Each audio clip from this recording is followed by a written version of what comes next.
Ассаламу алейкум. Приветствую всех.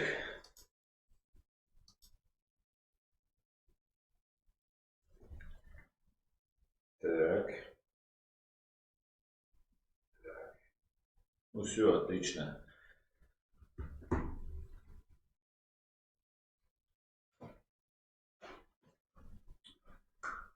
Так, как меня слышно? Алейкум салам. Так, все, появился Адам Грузинский, Чечня, не Россия. Ассаламу алейкум, алейкум салам. Сергей Косяк, мои витания основ. Витаю, Сергей. Так, он социал на месте, Джахар Дудаев на месте. Адам Грузинский четко на месте. Так, Дикрешу, Дикушу. Ну все, отлично. И видно и слышно хорошо говорят. Отлично. Машал Хиль, он социал С. Амзад Гилаев, Машал Хиль. Александр Белый, приветствую, Аслан. Я на месте. Приветствую, Александр. Отлично. Михаил Барсук, хорошо. Добрый вечер, сосед. Приветствую, Михаил. Адам Грузинский, все супер. Ну и Дух Свободы, ассаламу алейкум. Алейкум салам. Фриман. Аслан Хаджи Мурид Уйха. О, надо это банить, мне кажется, уже, да? Фриман, твой этот пришел, клон, который теперь начинает опять религиозную тему. Не надо было, Джахар, не надо было его банить, я просто только предложил. Разбанил его, потом потеряется, оставим. Я просто не буду отвечать на эти вопросы. Если нет оскорбления, то оставим, не будем. О, разбавил, молодец. Рамазан Магомад, ассаламу алейкум, всем смотришь, алейкум салам, Руслан, салам алейкум, алейкум салам. Да-да, по-моему, или ГБшный, или из полезных объявился Фриман, антипутинизм. Просто Фриман объявился. Так. Давайте, жду ваших вопросов, давайте, задавайте свои вопросы, о чем бы мы хотели поговорить. Тема сегодня свободная, открытая, есть кое-какие темы, но будем их обсуждать по вашим заявкам, как говорится. Так, Микки Йоксас, салам алейкум, алейкум салам. Адам Грузинский, про Чуваши. Про Чуваши я ничего не знаю, Адам. Про Чувашию, да, какой-то там бунт есть. Пока еще, думаю, не голодный бунт, поэтому ничего не могу сказать пока по этому. Владимир Рабинович, салам, братья, мир Кавказу. Приветствую, салам, Рабинович, Владимир. Рамазан Магомедов, Иране митинги, как думаешь, раздавят? Рамазан, да, кстати говоря, вот это очень интересная тема, и мне кажется, что если помогать немножко этим иранцам, которые на самом деле находятся в очень таком ущемленном в правах положении, очень многие десятилетия они уже так находятся. Аятоллы захватили у них власть, и вот они вот сейчас ее держат. Но в связи с тем, что сейчас Иран себя очень непрофессионально показал, скажем так, да. Во-первых, уничтожен их самый главный военный там человек, затем нанесен удар по имиджу этим самым, да, затем они в мягкой форме как бы ответили США, и теперь получилось, что народ видит, что там самый момент получился. До того была паническая, напряженная ситуация, психологически их можно понять, да, что они сбили гражданский самолет украинских авиалиний. И это, конечно же, сейчас народ может очень быть воспользоваться вот этой ситуацией и попробовать сделать что-нибудь, что изменит структуру власти в Иране. Получится или нет, можно посмотреть, что это будет. Пока гадать рано. Рано.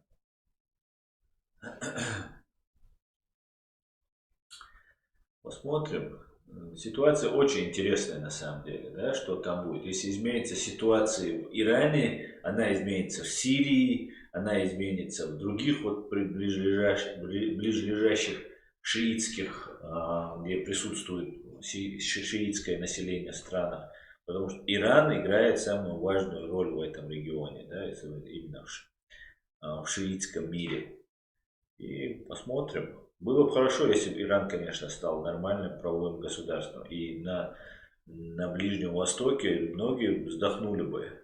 Многие просто Сирия бы, которая истекает кровью, просто в конце концов эта война закончилась бы. Израиль бы от многих террористических налетов, атак был бы застрахован.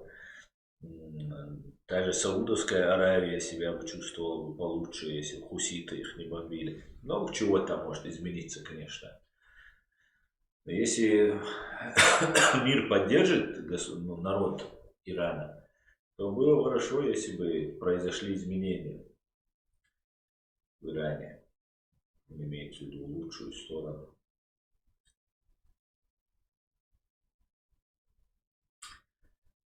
Так, пойдемте дальше к вашим вопросам, посмотрим. Так, Ичкерия Лайф, ставьте лайки, подписывайтесь на реалити, говорит, напоминает очередной раз.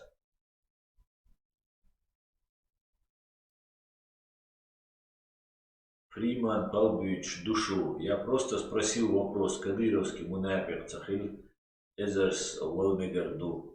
Ну а зачем ты именно Фриманом называешься? У нас уже тут был случай, мы одного Фримена забанили, он оказался моим знакомым, да, которого я видел на митинге. Он оказался, ну зачем вот Фриман поддел? У нас есть здесь Фриман, который уже и свой ник изменил, потому что вы его терроризируете. Итак, а у нас возникает вопрос. Нам залетают разные люди на этот канал, которые искренни в своих побуждениях, да, искренни в своих заблуждениях. Есть подлецы, лицемеры, обманщики. И вот разного рода люди к нам сюда заходят. И мы, конечно же, как-то пытаемся регулировать этот момент, да, чтобы среди нас не было там врагов и провокаторов. Вот ты заходишь и сразу задаешь такой вопрос. Ну, и ты потом еще возмущаешься, что там мы тебя там где-то чем-то пал бюц короче. Палцы бюц. Забаниться вид, баркалали. А я здесь, пойдяник, хоман пойдяхидик, вай, бусал чнером пойдяхидик, я здесь. Так, девушка-горянка, геноцид черкесов. Да, геноцид черкесов это большая трагедия, за которую тоже нужно кого-то спросить.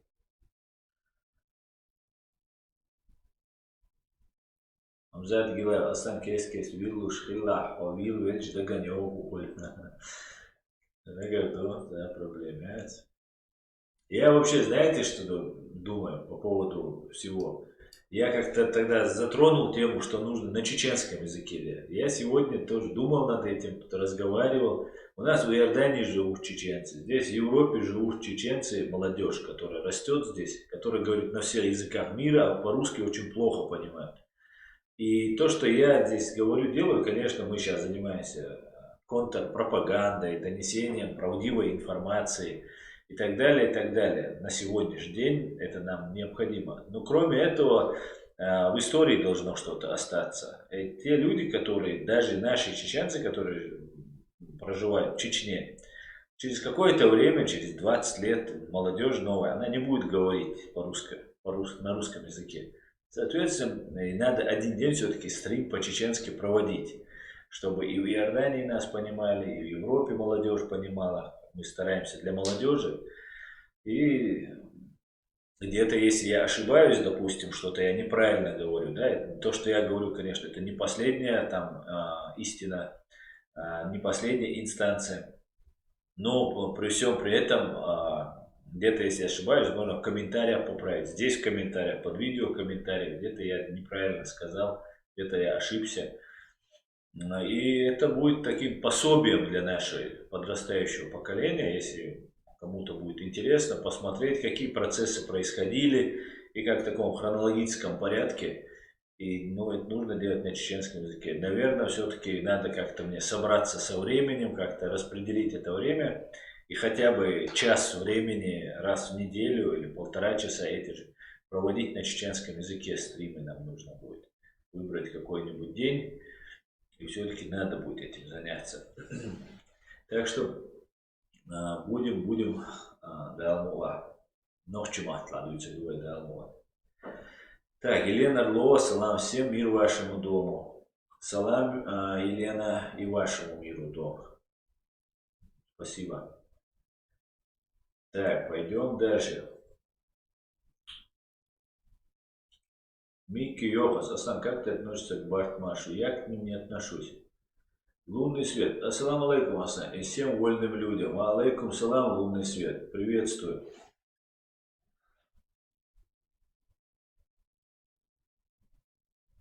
Ламберг, Аслан, что скажешь про подпольные ячейки КРА в Словакии и Польше с Чехией? Их дернули.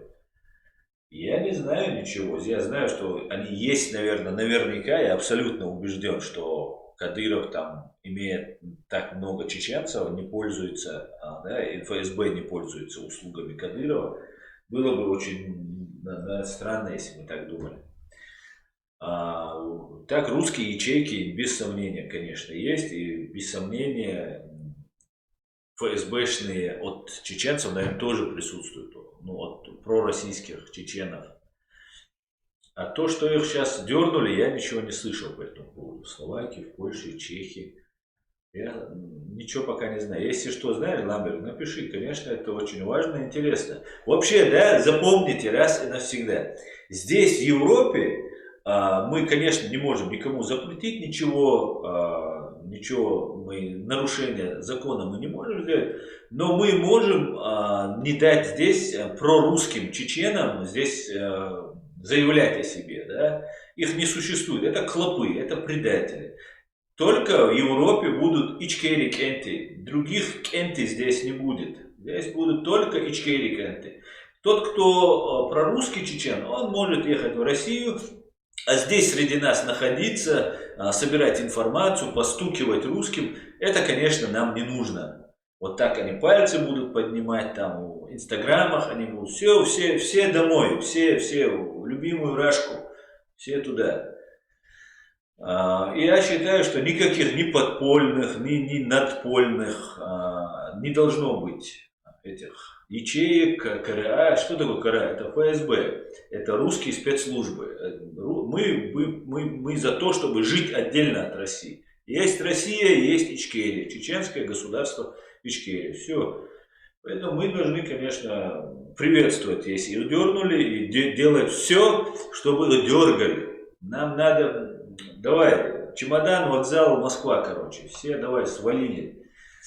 Исчезли из отношений. Других здесь не должно быть. А то, что между нами, кто там так молится, кто-то так делает, признаем государственность нашу, наше правительство, а между собой уже оппозиция. Вот это уже настоящая оппозиция. Когда у тебя такие взгляды, у меня такие взгляды, мы признаем свое правительство. Если ты не признаешь свое правительство, то ты как бы автоматически уже являешься противником своей государственности.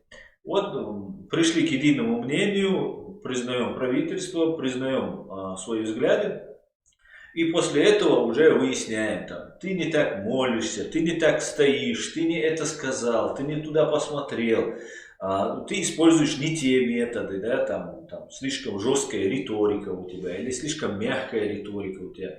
Вот эти моменты, вот это уже оппозиция внутри гражданского общества, внутри нашего чеченского общества. Вот что я могу сказать по этому поводу. Так что будем делать. Будем трудиться на благо нашей прекрасной страны.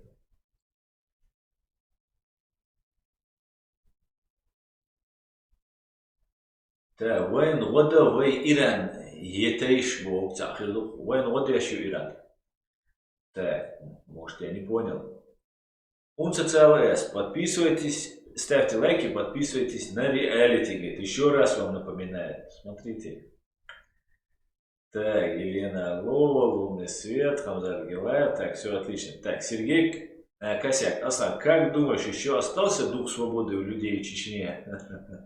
Сергей, ну этот ваш вопрос, он просто оскорбителен. Конечно, остался. О чем вы говорите? Конечно, остался. Остался не то слово. Да? Когда весь мир отвернулся от нас, да, и оставили нас один на один с людоедом, мы дрались, стиснув зубы, использовали все методы. Но мы дрались, да, между собой у нас были какие-то терки, но мы все равно, несмотря на это, мы продолжали драться по всем фронтам. До сих пор, да, физически сейчас военное открытое сопротивление, оно сейчас приостановлено, но военное положение, которое вводил на законном основании наш законный президент Аслан Масхадов, которого русские подло убили, военное положение действует, и мы находимся в состоянии войны с Россией. На сегодняшний день мы продолжаем. Наш народ находится в заложниках. Сейчас украинцы, европейцы, американцы, многие начали открывать глаза, да, смотреть, понимать. Им уже стало не безразлично, что творит Россия. И я надеюсь, что ситуация в мире изменится.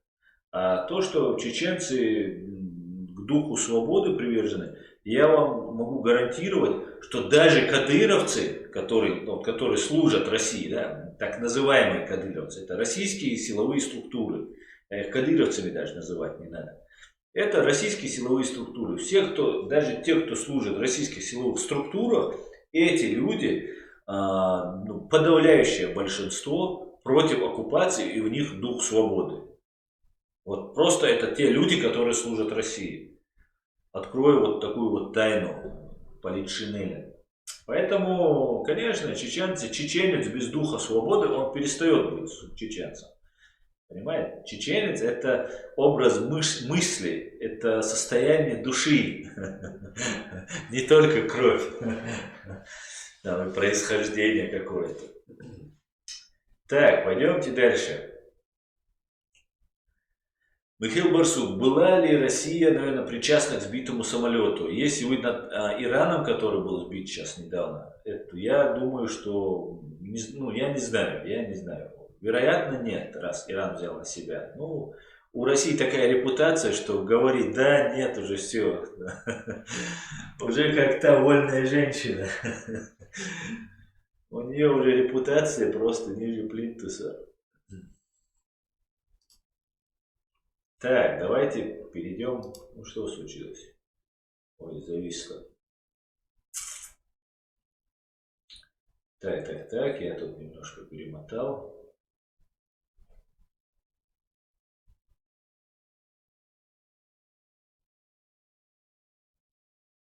Чечня не Россия. Вы тут опять. Да оставьте это. Фриман Абдурхан. Аслан, как ты относишься к братьям Мускиевым? Я вообще ко всем защитникам нашей страны я не могу относиться плохо просто по определению. Эти люди, которые, тем более братья Мускиевы, многие, несколько братьев отдали свои жизни. Вот так я и отношусь ко всем, даже тех, кого Россия называет террористами. Вот в независимом суде мне там предоставят доказательства, что Шамиль Басаев является террористом. Я, может быть, даже с этим соглашусь или буду оспаривать этот момент. То, что Россия кого-то называет террористом, они для меня не являются террористами. Да, те, кто идет убивать женщин, детей, я его не поддерживаю и ни в коем случае не могу поддерживать.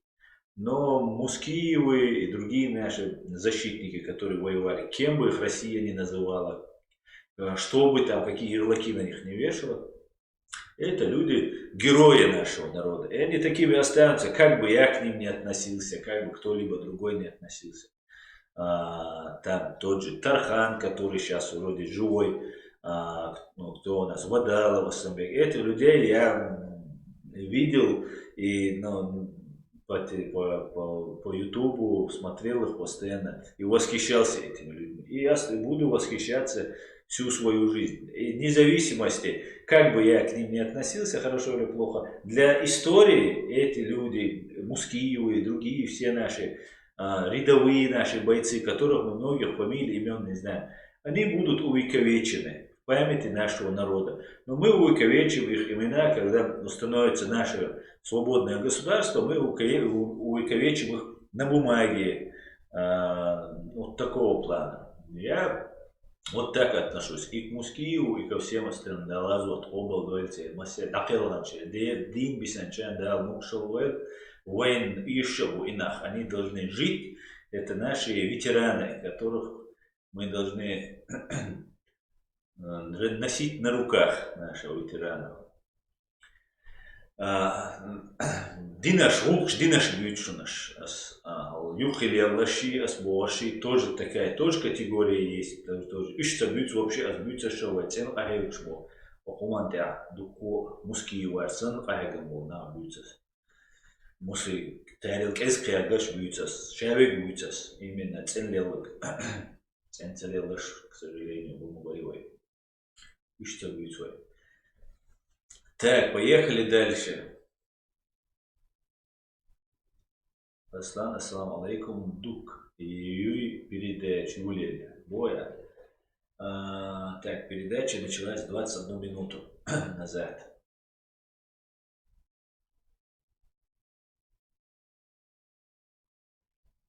Так.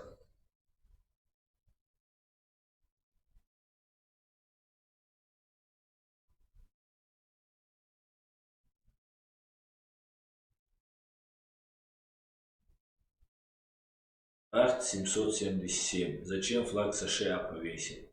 Ну, чтоб ты спросил, Арт. Я на других роликах отвечал, если серьезно, можешь посмотреть, у меня там есть. Я подробно рассказываю. From the Mountain вернулся к нам. Добрый вечер, приветствую, From the Mountain.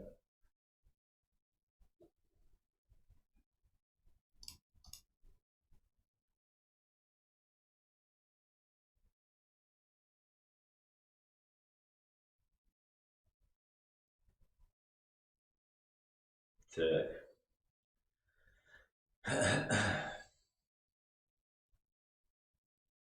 Зад Гилаев, пока жив хотя бы один чеченец, дух будет. Конечно, да, мула. Алхимик 787. Ассаламу алейкум, ва алейкум салам.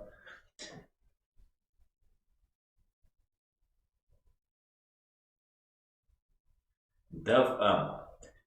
Приветствую тебя, Давам. Аслан, западная пресса солидарна в том, что Иран дал заднего. В следующий раз шлепнут еще кого-нибудь, и Иран проглотит, как пить дать. Без сомнения. Без сомнения. Не только проглотит Иран, да, Иран-то уже все. То, что он сделал, он уже сделал. Показали, что этот старикашка в этом челбе, который в челме иранским, аятолла, он жить хочет. Он не хочет повторить судьбу Сулеймани и так далее. И знаете, Андрей Пьянковский вывел очень интересную такую формулировку тому, что произошло. Он назвал то событие, то уничтожение этого Сулеймани актом персонального сдерживания. Да, вот для того, чтобы сейчас начать войну в Иране, там 80 миллионов, да, населения живет, еще огромное количество шиитов вокруг живет, там более 100 миллионов людей там будет, которые могут принять участие и с американской стороны. Вот эти две страны схлестнутся и погибнут миллионы и миллионы людей. За что они погибнут? За то, чтобы аятолла Хаминеи еще круче был, говорили, какой он великий там и так далее. Или там этот Сулеймани, да, Касым Сулеймани. Тут ситуация в корне меняется. Прилетает дрон, который вы видите, вот тут у меня на заставке стоит. Прилетает дрон и уничтожает.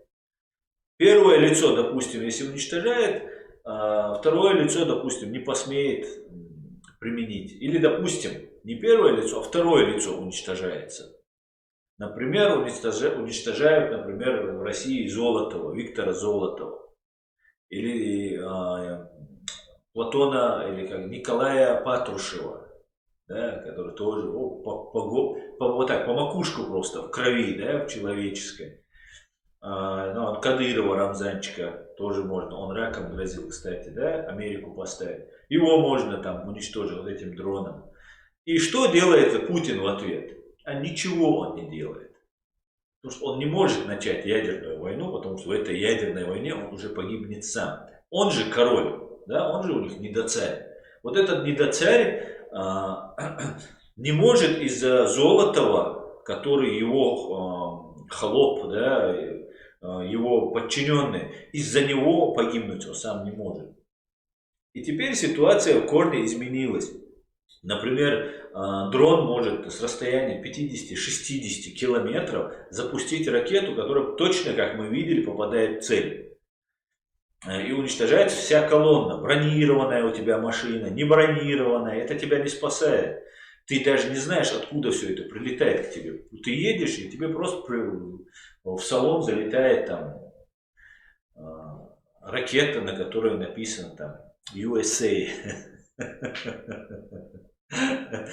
И вот Андрей Пьянковский очень четко отметил, выводится такая ситуация, когда персональное сдерживание. А эти мерзавцы, ублюдки, они трусливы, они патологически боятся умереть. И из-за своего страха они вот это и наводят, вот это состояние на людей, чтобы люди боялись. Потому что они сами боятся, и им, не дай бог, вот эта лодка раскачается.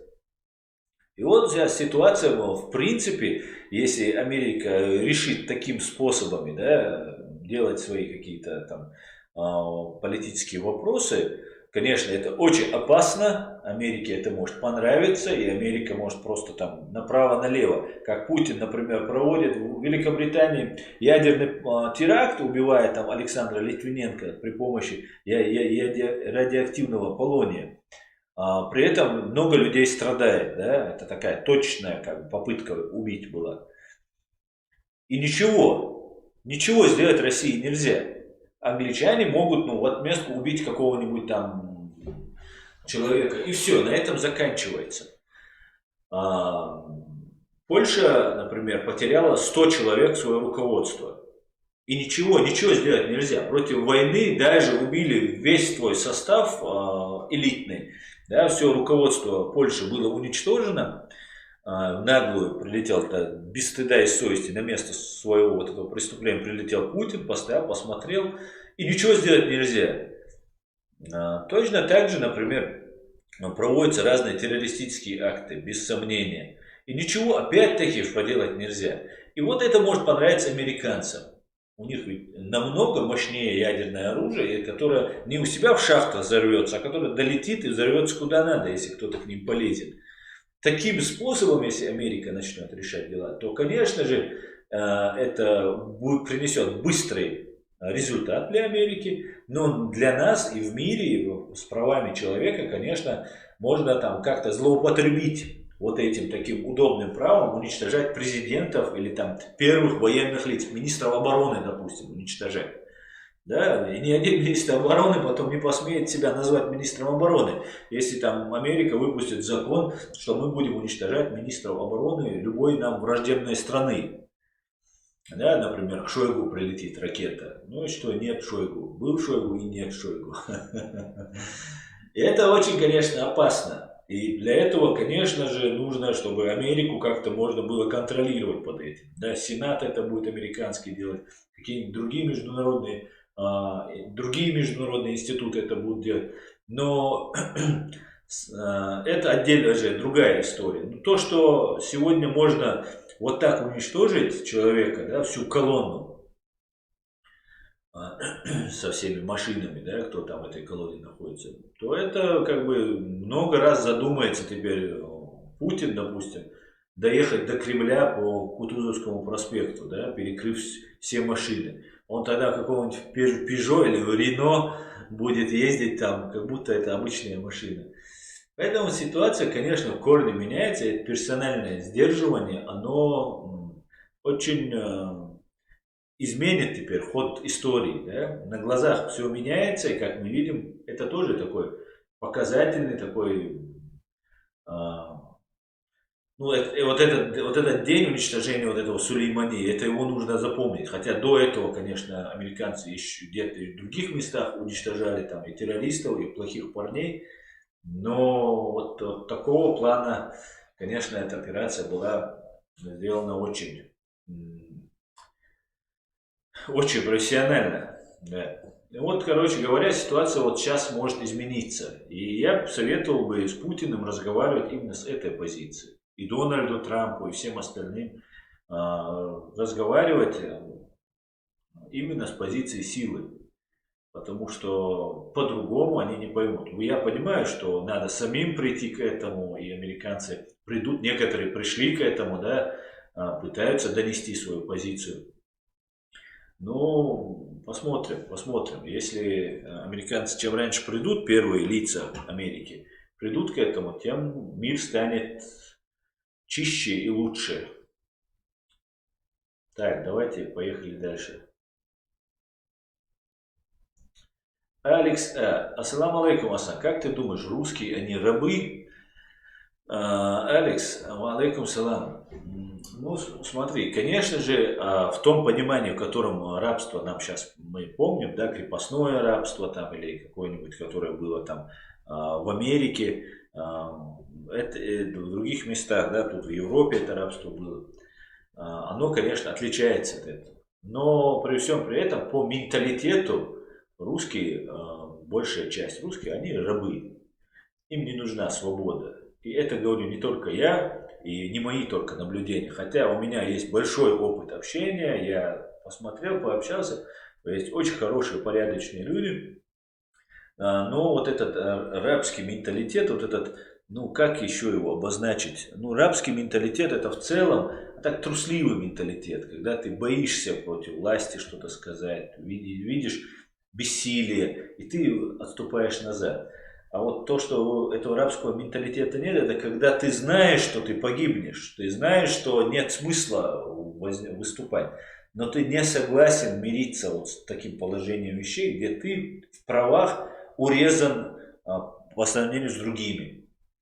Вот да, в таком случае это является рабским менталитетом. Я считаю, да, в таком смысле, да, рабы.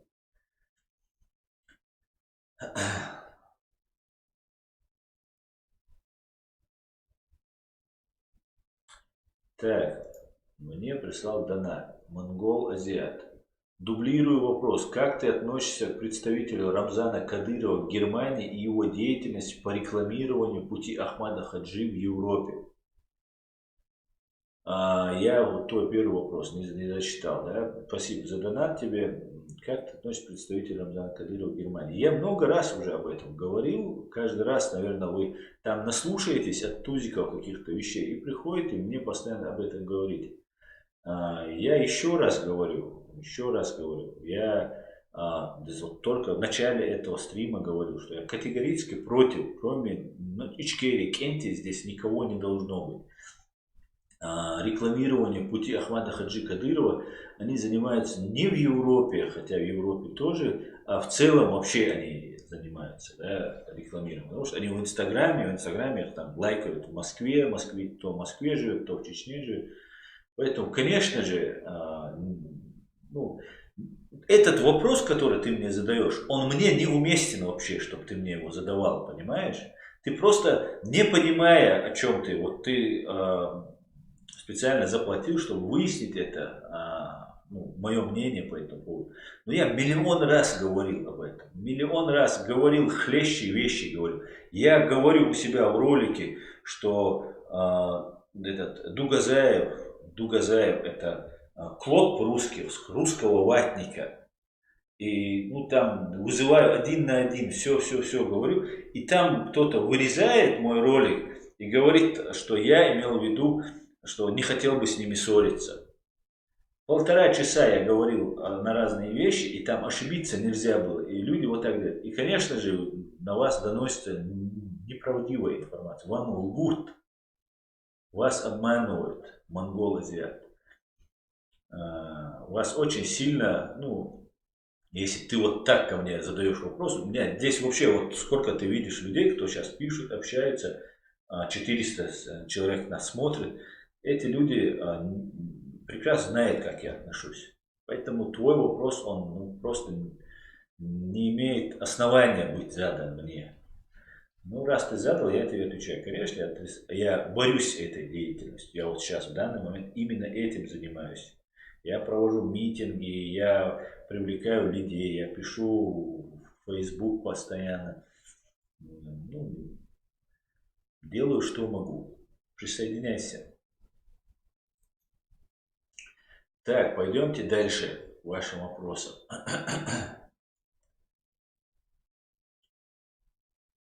Этот момент, Аслан, тут с утра до вечера по всем каналам мучают веса генералов и начальство спецслужб по поводу иранского генерала. Ты имеешь в виду кого? Вот, которого убили, вот этого Сулеймани? Ну, по всем каналам, по российским или по американским показывают? Так, это тебе от меня вопрос.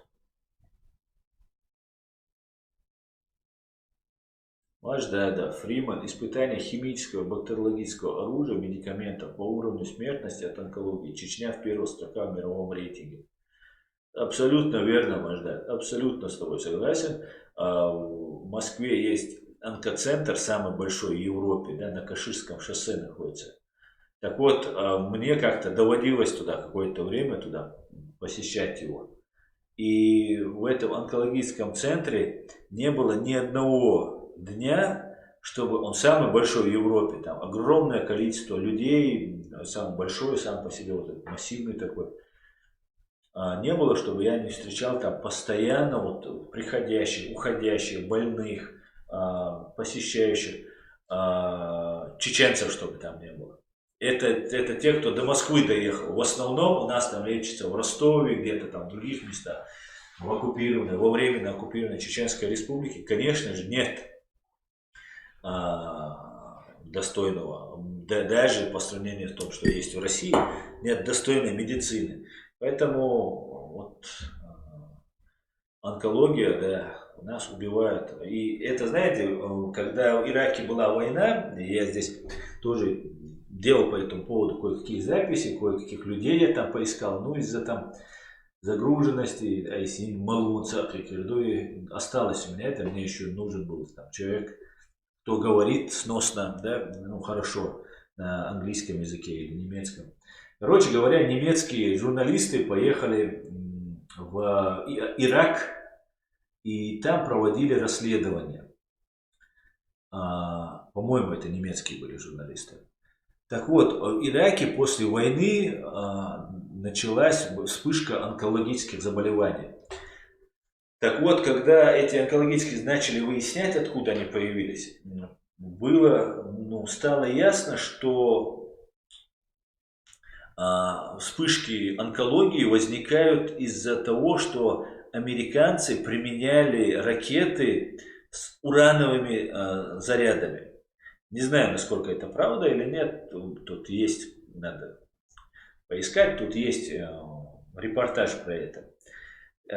Урановые вот эти боеголовки, они применяются для уничтожения там бункеров, танков, что-то пробить, чтобы надо, да, мощное какое-то пробить.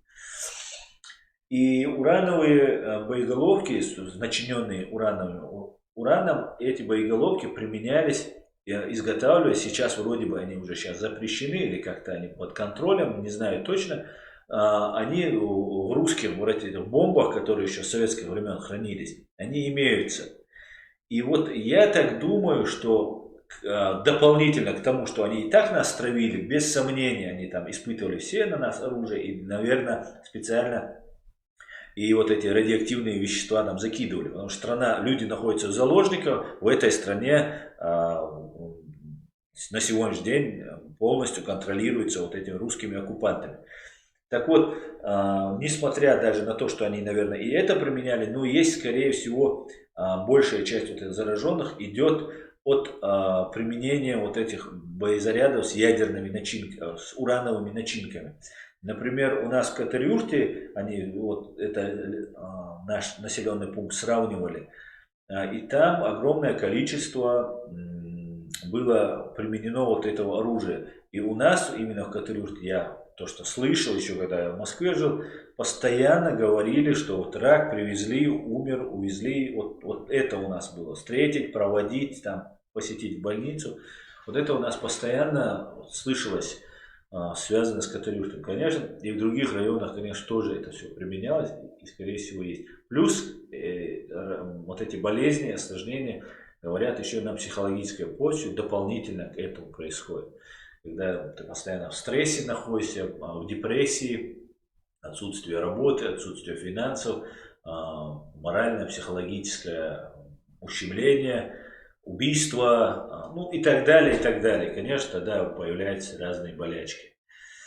Так что вот так вот.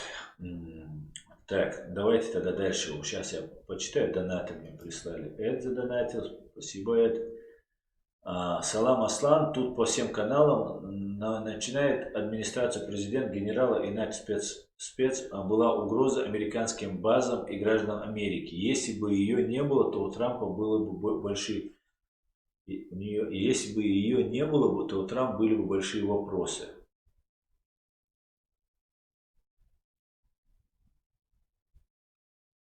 А какие вопросы это? Я не могу понять вопрос. То, что угроза, она существует, это без сомнения. Например, тот же Иран, да, он же, если он применяет какие-то там вооружения, если он открыто, аятолла не может сказать, что Трамп, я тебе покажу, это не значит, что отдельными группами они не будут проводить террористические акты. Они этим занимались очень давно и будут теперь будут дальше продолжать это делать. Так сказать, свою месть, да, по раскачиванию ситуации.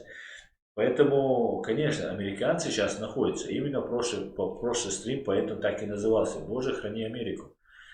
И ее граждан. И не только ее граждан. Всех людей доброй воли. Но вот будем надеяться,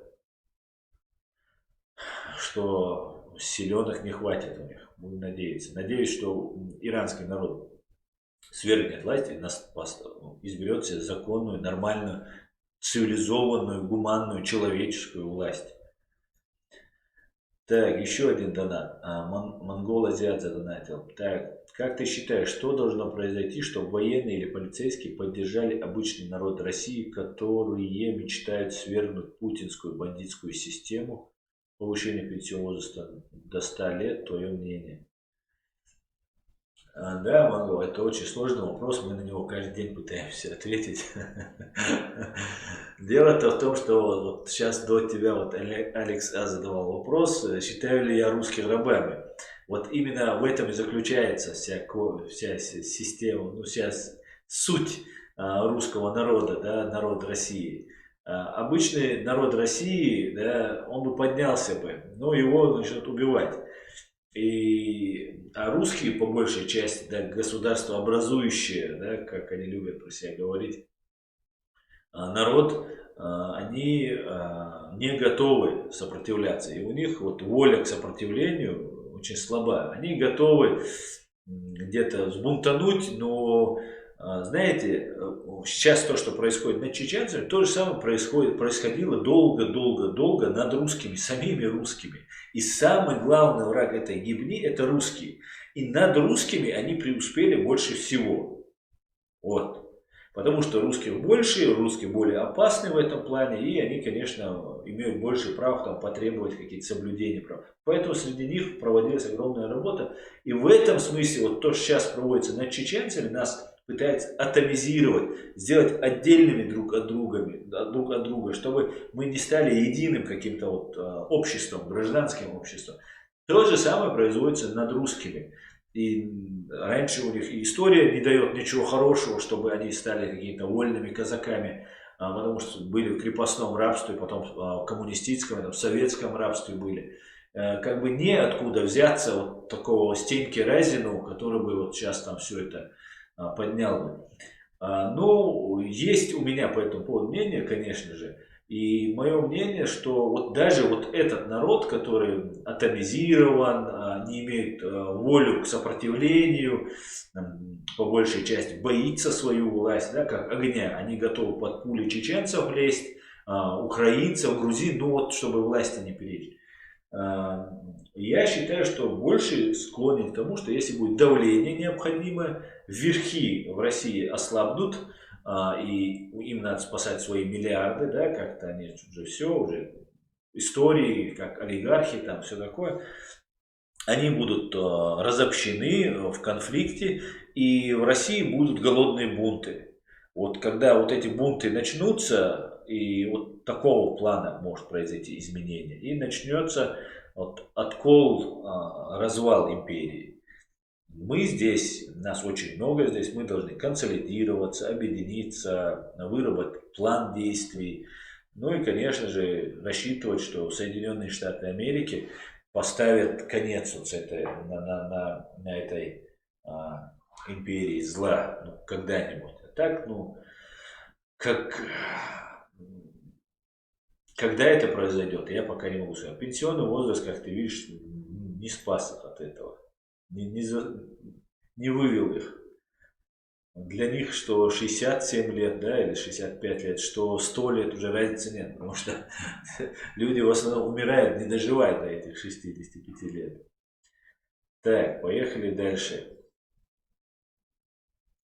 Еще.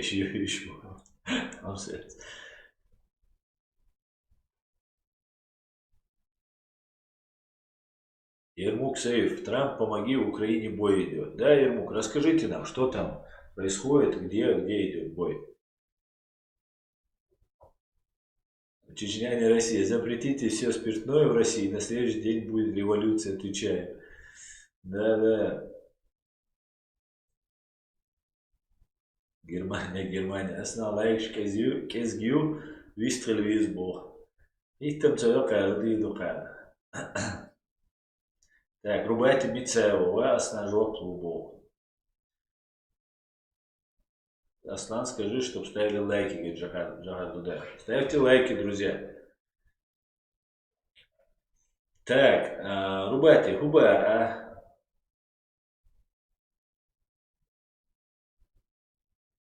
Сейчас найдем, рубайте вопрос. Окей, так, одно нашел твое сообщение.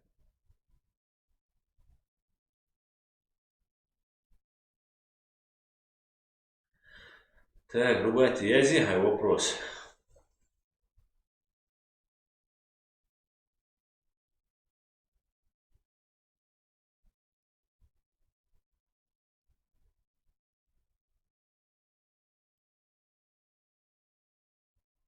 Где бой идет? Я что не могу. В Украине бой сейчас, да, завязался?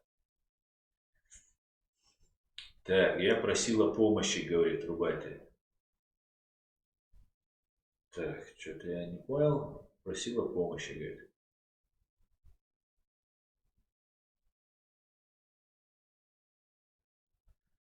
Так.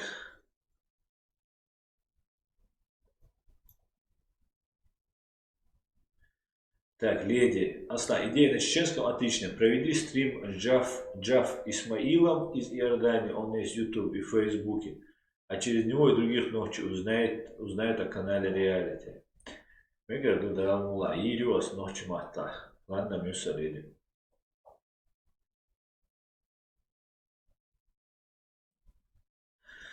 Так, Адам Грузинский.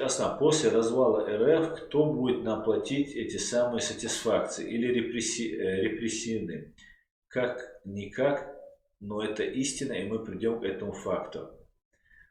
Но репарации это называется в случае, если мы победим, а так это будет компенсация, если мы не победим, а Россия просто будет третьей стороной или международным сообществом, международным судом признана виновным. Это будет компенсация. Кто нам будет платить? Москва нам будет платить. Москва.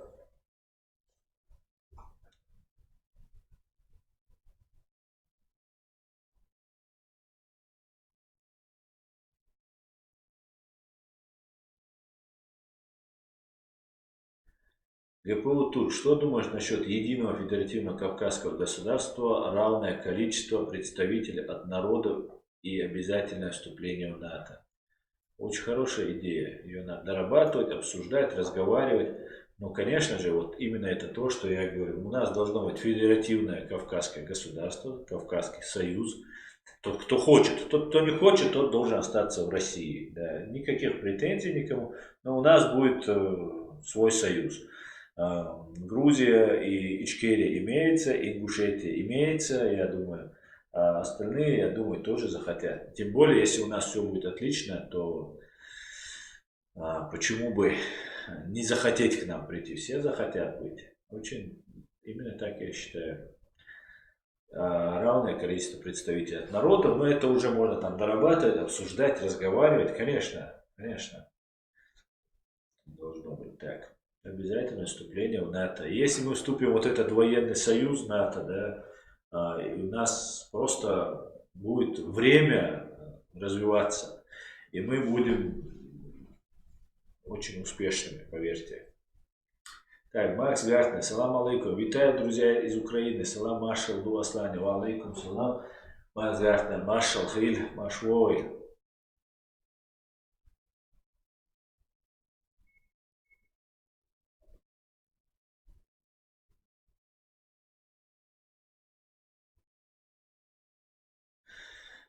Так,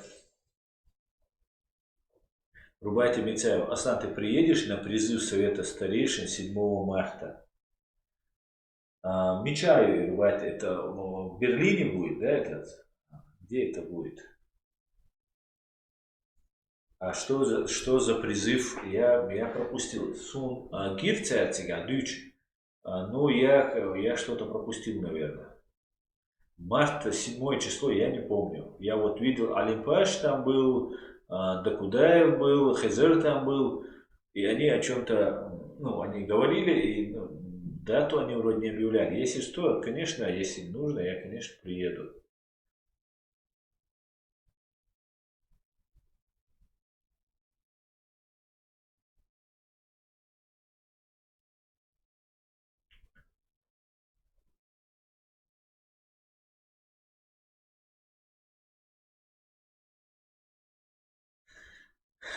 Франческо Тоти, Аслан, что скажешь насчет призыва? Уже много раз ты пишешь, поэтому я его зачитаю. Я уже много раз говорю.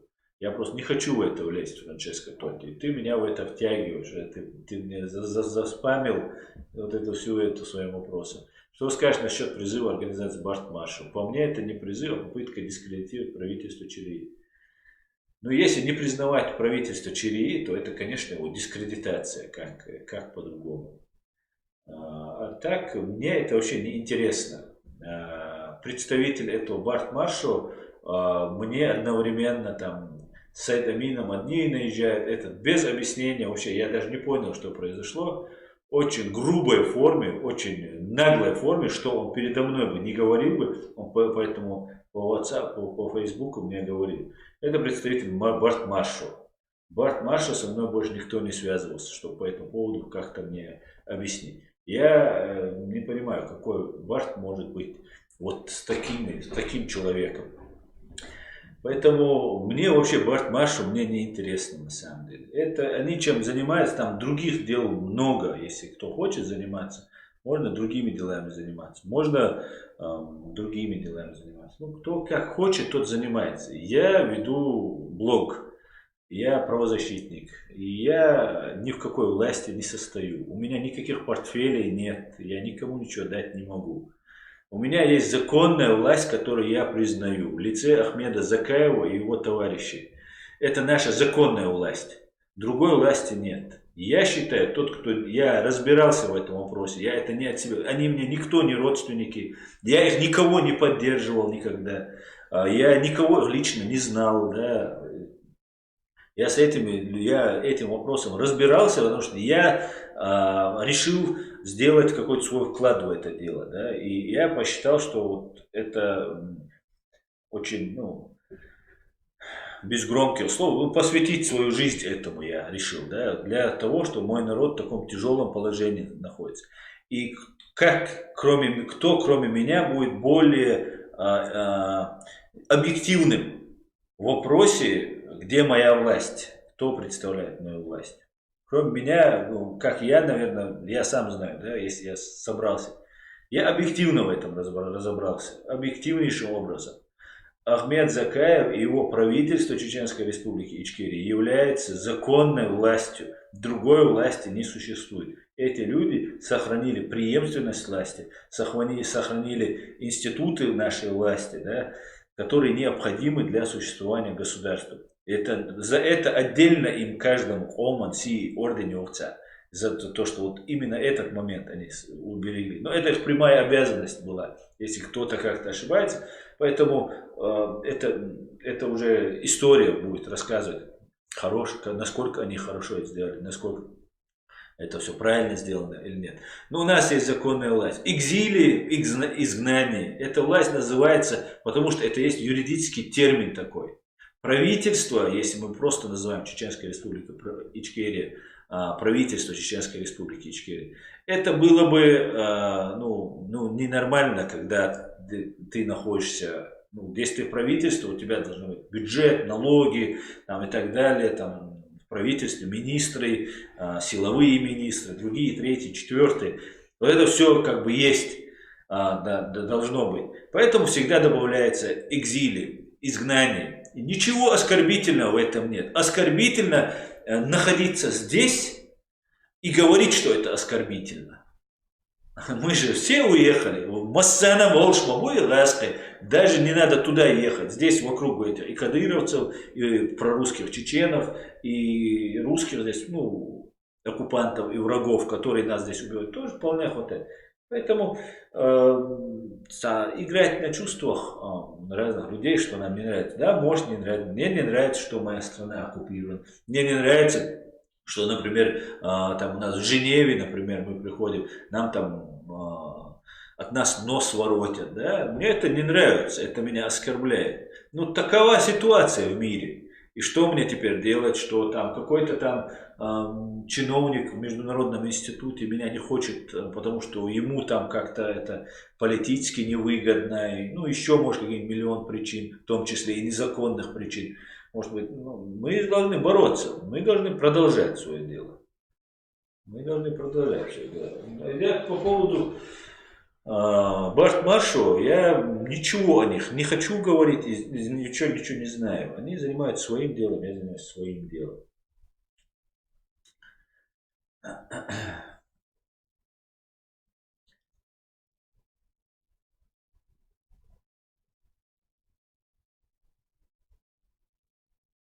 Собинялла рубата шатуамбе. Так. Фриман антипутинизм. Так, потерял Фримана.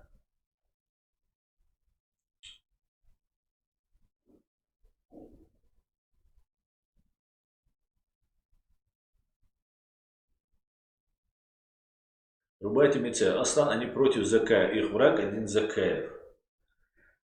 Да, тоже. Я смотрел. Меня мой товарищ попросил, говорит, посмотри. Я говорю, я не буду смотреть. Мне это не интересно. И как бы он говорит, мне твое мнение нужно знать. Посмотри, пожалуйста. Я посмотрел. Не все, правда, посмотрел.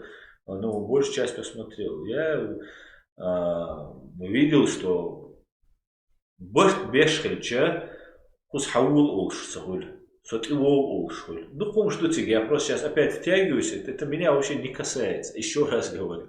Меня же может все не касаться. Я рядовой гражданин Чеченской Республики Ичкерия. Да, мне 42 года, но вот-то я рядовой. И собираюсь им остаться навсегда. В случае, если деоккупация страны произойдет до моей пенсии, я собираюсь работать адвокатом. И все, мне не важно, кто там будет во власти. Это очень не мое. Я по себе просто знаюсь. Я это не смогу просто переваривать этих людей, которые просто мерзавцы. Полно которых.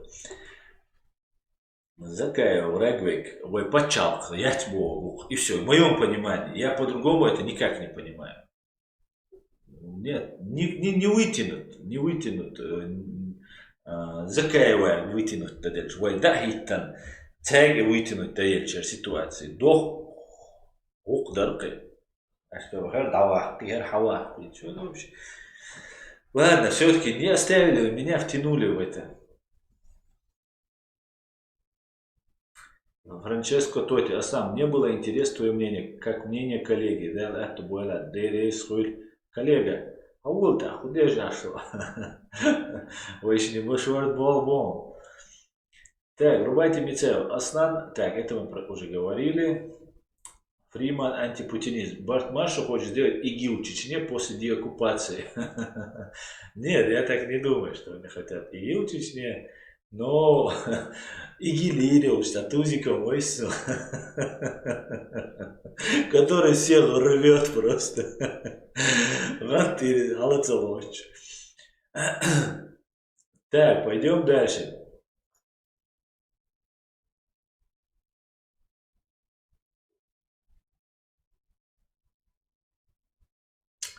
Так, белорусские суприцио. Салам алейкум. Ва алейкум салам, белорусский. Так, Ричард Лев, Аслан прав на все 100%. Так, Ичкерия Лайв, ставьте лайки, подписывайтесь на реалити. Да не, бесполезно им что-то говорить, не буду даже ставить. Так,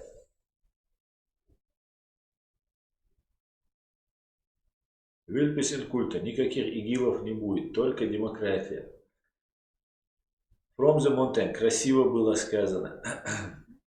Дякую.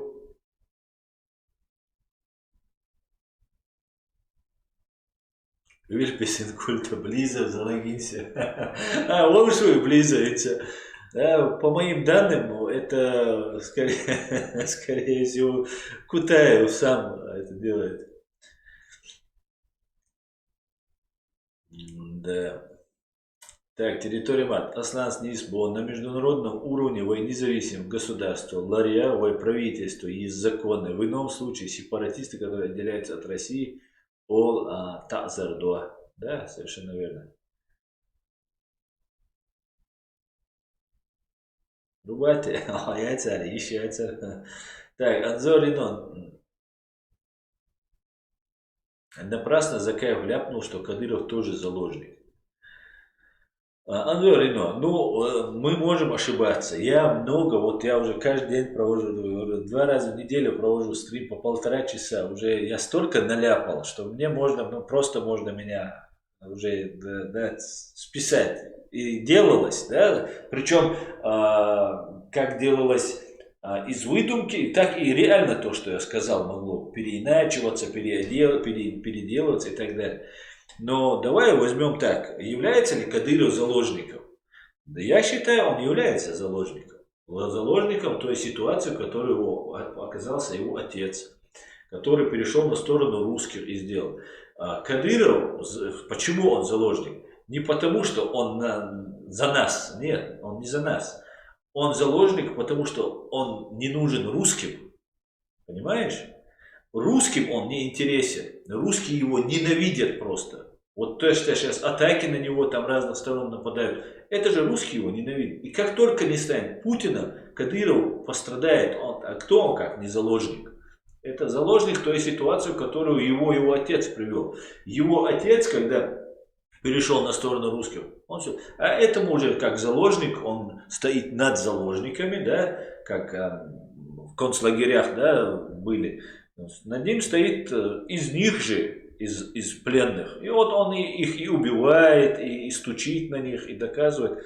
Ну, это, конечно, это не очень, скажем мягко, не очень хорошая у него ситуация, но, по крайней мере, человек, можно сказать, что он является заложником.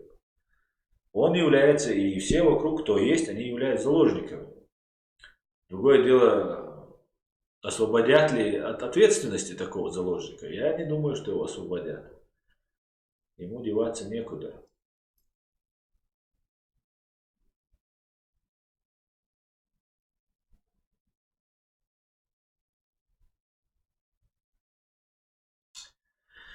Так.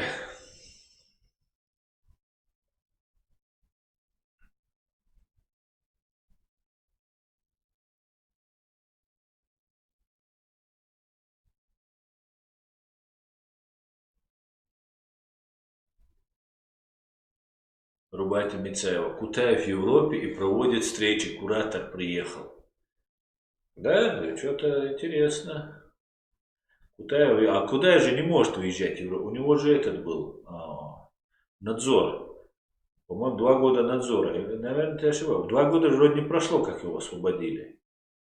По-моему, 2 года надзора у него было. Ну, можете написать, если кто помнит, или посмотрите в гугле. Ну и точно, vai ищем Яценцу, Кутаев не можешь сюда приехать.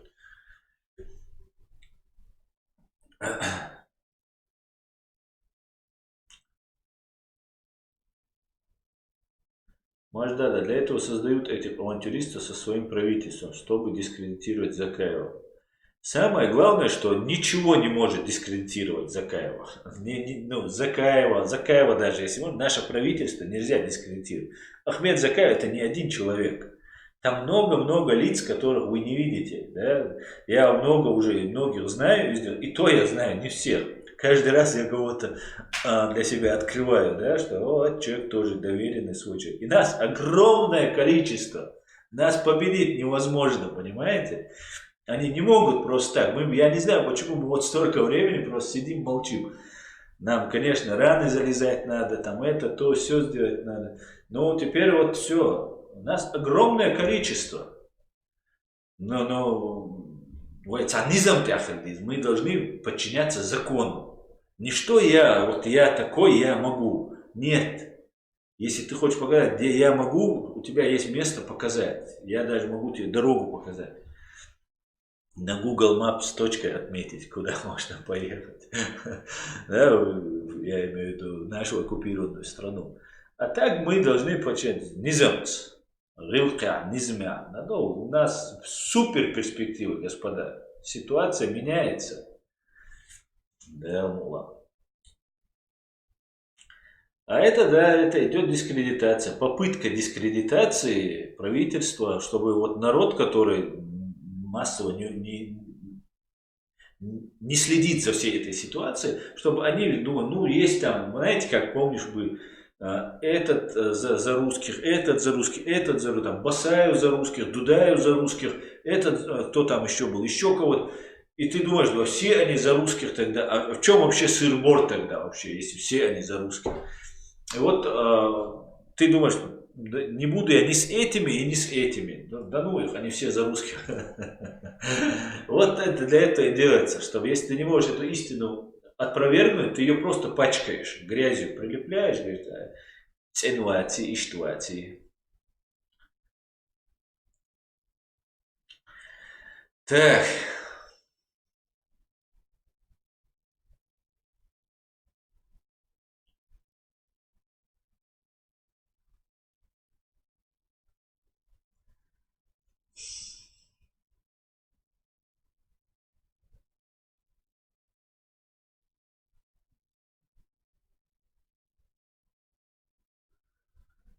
ну, интересно. Ну, Дюйце грубая ты.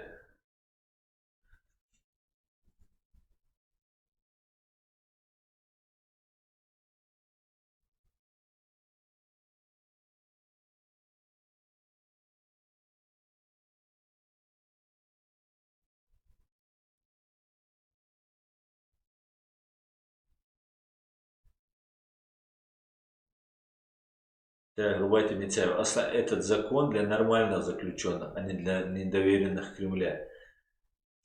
Нет, Рубать, там по закону. Ну, это тогда как получается? Как получается, если ты как бы оппозиционер, ты как бы против власти, но, по крайней мере, путинской власти, которую установил, тебе дают там срок, там подкидывают наркотики, уверен, ему 100% подкинули эти наркотики, но он садится в тюрьму, уходит, и через 2 года только законная власть может тебе разрешить выехать. Ну, если я не ошибаюсь, я могу, конечно, ошибаться.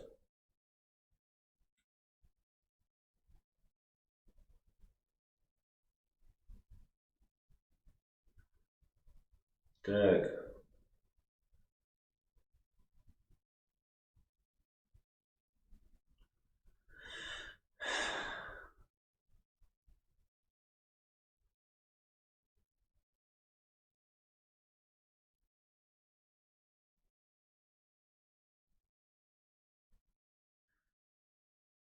Ну, посмотрим. Я посмотрю, когда там же есть в интернете. Вы мне тут не скидывайте, когда вышел Кутаев. И тогда же и было речь, что 2 года надзорка у него. Ну ладно. Может, не приехал. Я не думаю, что он сюда может приехать.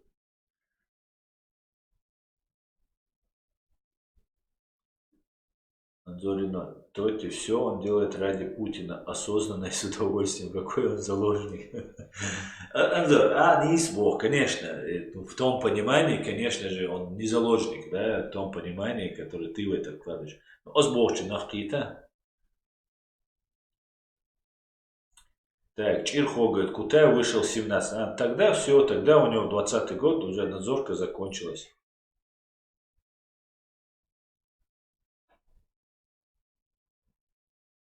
Веке, Асан, я вижу, ты снимаешь чеченский флаг после стрима, складываешь и ложишь в сундук подальше. Видно на чеченском флаге складки, а флаги Америки и на НАТО ровные.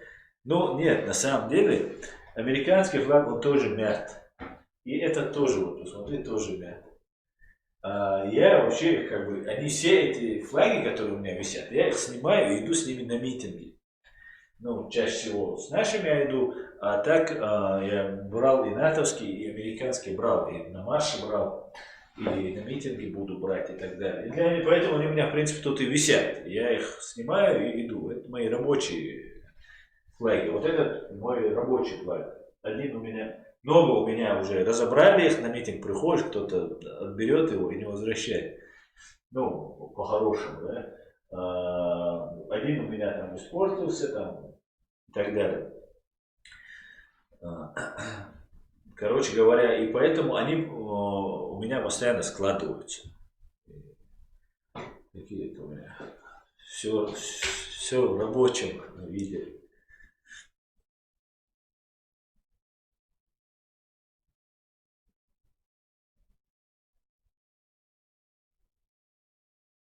Как найти? Да, мысль убийства Закаева, это единственное приходит первая мысль, но как можно делать сход тех, кто может приехать Закаеву по скайпу, может быть на связи?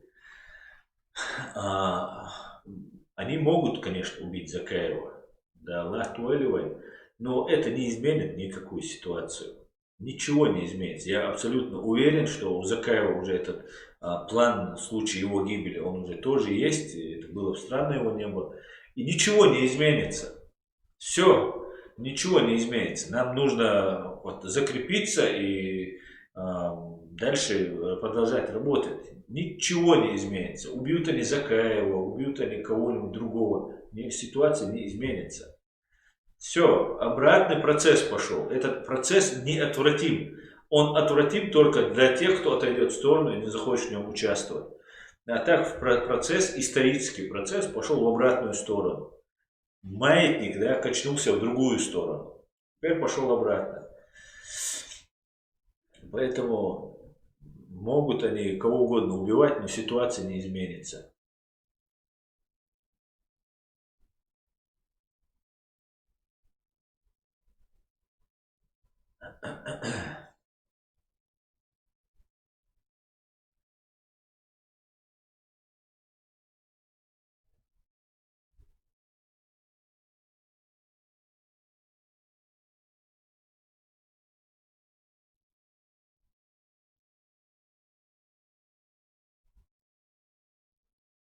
Антирашизmus. Амбиции вперемешку с манией величия, брат, у Бартмаша схлестнулись с раздутым эго Тузика, который делает хайп на нашей крови и трагедии, а мешает им обоим Ахмат с правительством в экзиле.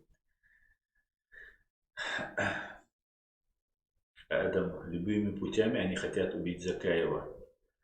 Рубайте, да, на самом деле, конечно, они это сделают, им без разницы, главное, вот, чтобы нас постоянно запугивать, нас убивать им нужно. И то, что они на телевизоре сидят и прямо открыто говорят, что Ахмед Закаева нужно убить, я уверен, этот журналюга, это говорит не от себя.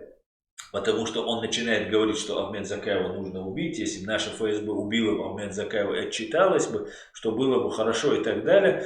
Второй вот этот Норкин, вот этого молодого своего, поправляет, ну в рамках закона, в рамках закона.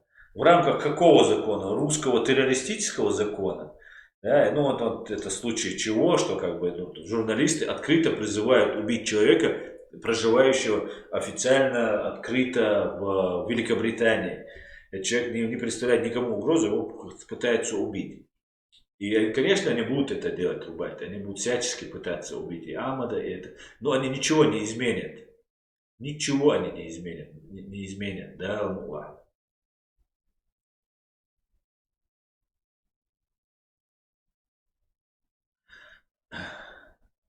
Ламберг, я бы тоже не вернул флаг Ичкерии. Ну да, мне вот не возвращают, и как бы я рад, что их не возвращают. Значит, он для них важен. Значит, хорошо. Значит, в следующий раз они без меня куда-нибудь придут, и у них будет флаг, где, мол, они смогут поднять. И дома вообще у каждого должен висеть дома флаг. Да, это нормально. Вы можете повесить той страны, в которой вы проживаете, или можете вообще не вешать. У меня, например, в каждой комнате висит флаг. Ну, не в каждой, но во многих. Ну и как бы мы должны привыкать. Это наше государство. Без государства мы русские, россиянцы. Не стыдно ли нам быть россиянцами?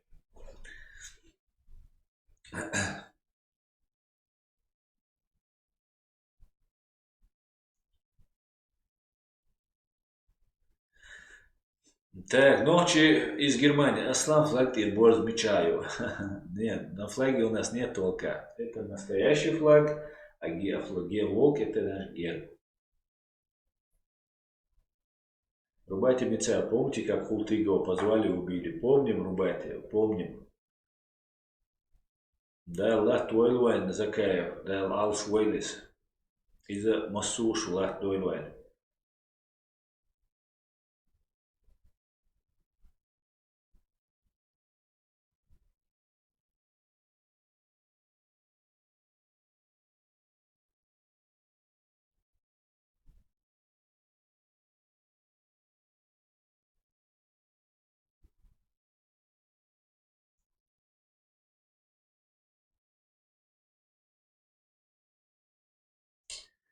Так, давайте так.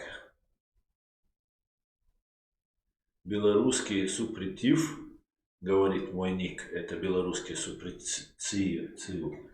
Это значит белорусское сопротивление. Вот наш казак, наш свой. Отлично. Нам нужно построить свободное, демократическое, цивилизованное государство. И если кто-то из нас будет находиться там в угнетении, в тяжелом положении, мы не сможем не отстаивать свои права, мы не сможем построить свое государство. Нам надо к этому идти. Георгий Нарушвили. Если хотим быть силой международного уровня, то должны объединяться в одно государство, и страна должна называться Кавказ. А эти названия наших стран не исчезнут, а будут названиями регионов. Кто за?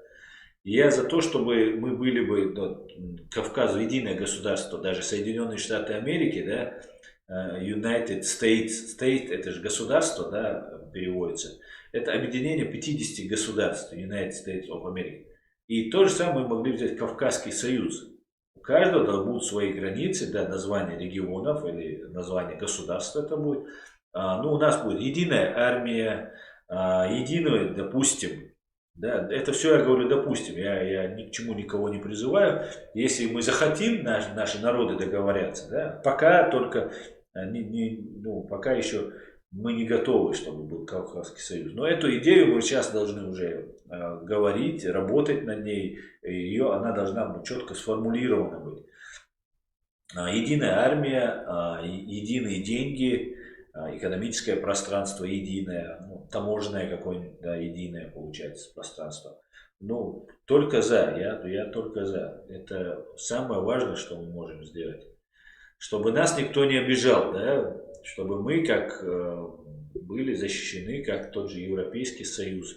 Но они в НАТО входят. Если мы вошли бы в НАТО, да, экономически мы могли бы у себя единый, да, там, единые деньги были бы у нас, там, да, единая наша была бы экономическая зона. А в армию мы могли бы в НАТО войти. Это было бы отлично. Персона нон грата. Так. Это ты меня туда зря добавил. Ганс Генч Генчер. Астан Бат марш сломать им надо. Кому именно? Так, Черхо, за Закаем придет следующий, за следующим. Мы остановимся только, когда всех нас убьют. Они не могут нас убить, всех. Они там, на оккупированной территории, там они могут нас массово убивать. Наших женщин, детей убивать они могут. Здесь они не могут это делать. Здесь они могут, я уже год занимаюсь этой деятельностью. Им нужен год, чтобы меня убить. Представьте, сколько можно человек, если 10 лет, 10 человек всего лишь потерять. Мы от аварии больше теряем. Поэтому ничего страшного, пускай убивают. Мы будем продолжать. И всех будем привлекать к ответственности. Но должна быть четкая линия, куда мы идем, к чему мы идем. И не мое эго, я. Нет. Дело важно. Наше дело самое важное. Оно стоит, уже заплачено 300 тысяч человек, человеческих жизней. Это дело важно. А ты это после этих 300 тысяч. Вот так мы должны к этому относиться. Поэтому да, Аллах. Победа будет за нами. Враг будет разбит. Да, Алшуируи Губати. Елена Орлов, конечно, не от себя, значит, это обсуждалось задолго. Да. Так, давайте я чуть перемотаю.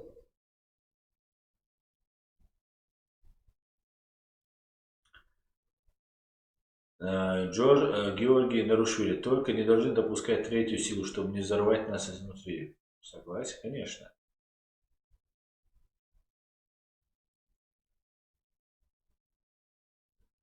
Сторонний наблюдатель, как ты относишься к Березовскому, Аслан? Я не знаю, как к нему относиться. То, что о нем рассказывают, это был российский чиновник, богатый человек, вхож во многие круги. Но то, что про него российские средства массовой информации говорили, так же, как и про меня, то есть про чеченцев, только плохое, то я не могу сказать, что я очень плохо отношусь к этому человеку, только на основании этого. Я лично с ним знаком не был, никаких с ним дел не делал. Человек был очень талантливый, очень такой способный человек, но при всем при этом вот о нем говорили, чуть ли он там не детей ест, да, но я за ним этого не наблюдал. Он был российский чиновник, российский гражданин, и большой чиновник был, да, занимался нашими делами, но что-то где-то пытался делать. Как к Березовскому отношусь я к нему спокойно отношусь.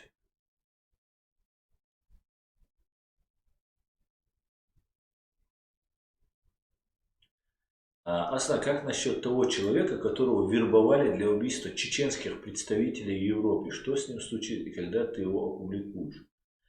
Я знаете, что хочу сказать? Вы долго пытаетесь у меня, да, разузнать эту ситуацию. Так вот, вот об этом вы ничего не узнаете. Вы не узнаете ровно до тех пор, от меня вы точно не узнаете, если произойдет это, произойдет, и вы узнаете от других людей. Ничего я публиковать не буду, понимаете? И кстати говоря, то аудио, с которой я просил между нами, как я думал, я с мужчиной разговариваю, между нами, я говорил, что я иду там от немецкой полиции там, и так далее, да, меня в открытую слили российским спецслужбам, но это как бы на эти вещи многие не обращают внимания. Детали, да, постукиваю русским, уже открыто постукиваю, ничего страшного. И дубовща, ну, короче, это все это было. Поэтому вот эти вопросы, которые вы от меня хотите узнать, вы не узнаете. Вы можете говорить, что я лгу, что я это делаю. Это вас не касается. Вот того стукача, который меня слил открыто русским спецслужбам, вот этот стукач, его убивать никто не собирался. Ошибочная информация у меня была. Его никто убивать не собирался. О нем упоминалось, но его убивать не собирался. Да. У меня тогда была на тот момент ошибочная информация. Я еще раз подчеркиваю. Тузика убивать никто не собирался.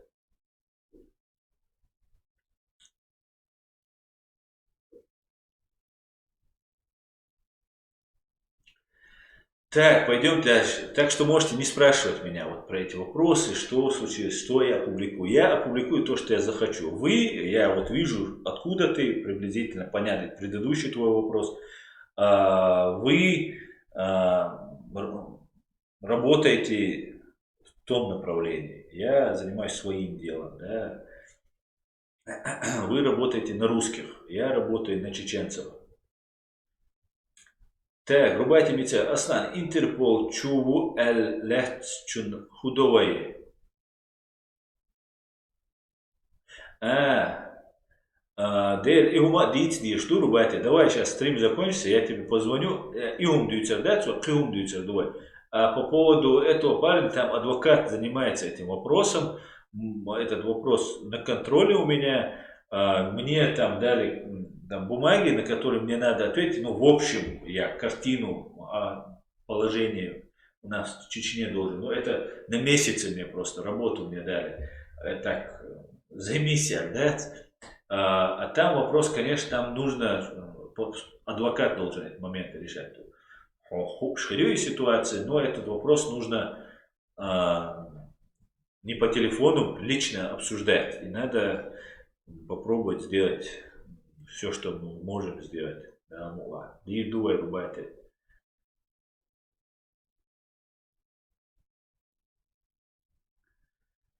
Адам Грузинский, подскажите сайт, где есть Конституция Чили. Адам, на чеченпресс.ком.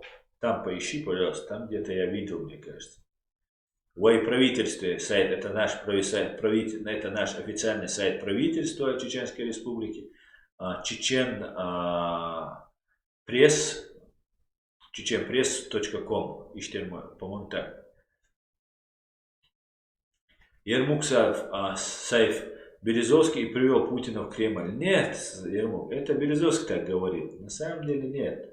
Это как гибня, у них там целый план был. Это не Березовский привел.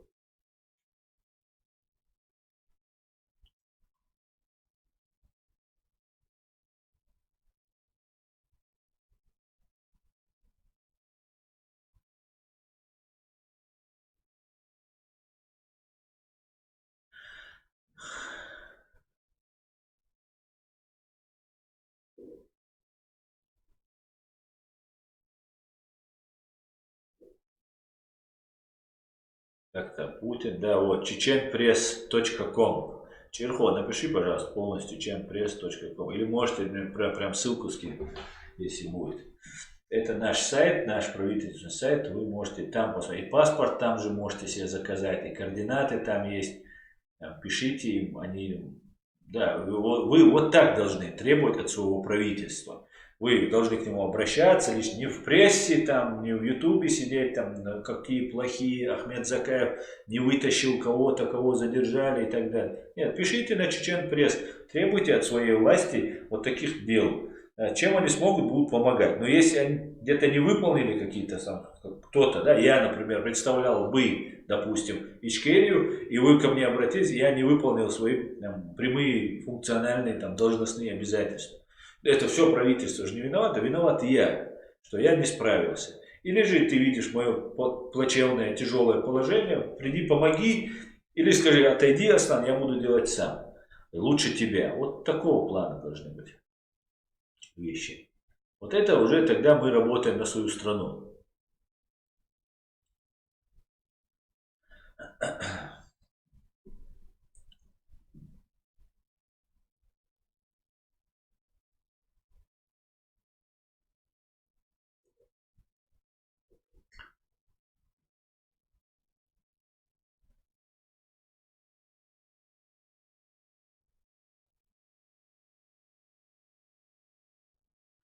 Да, давайте сейчас не будем об этом. Так, у нас уже время закончилось, 1,5 часа, да, хорошо поговорили. Так тоже очень интересно. Кстати, вот ссылка от нашего модератора Unsocial S, chechenpress.com. Заходите туда, там наше правительство, заказывайте паспорта себе, пишите свои гневные письма им на e-mail, ну и подсказывайте, как работать, подсказывайте, что они неправильно делают, ну и так далее, и так далее, и так далее. Короче, работы очень много, если вы хотите работать и помогать.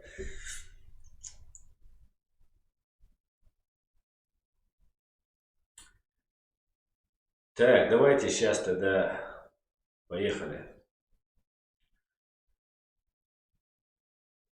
Так, зачитаю совет от антирашизмуса. И все, можно на этом заканчивать. Антирашизмус. Один совет всем нашим гражданам и землякам, действительно болеющим за даймох, и принести пользу.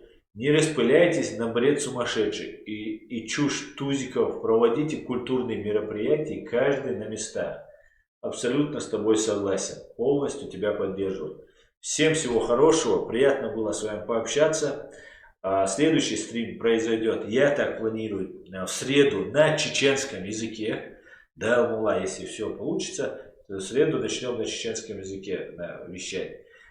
И в пятницу, как обычно, на русском языке в 21:00 по Берлину. По чеченскому стриму заранее я, как обычно, сделаю уведомление, и вы увидите.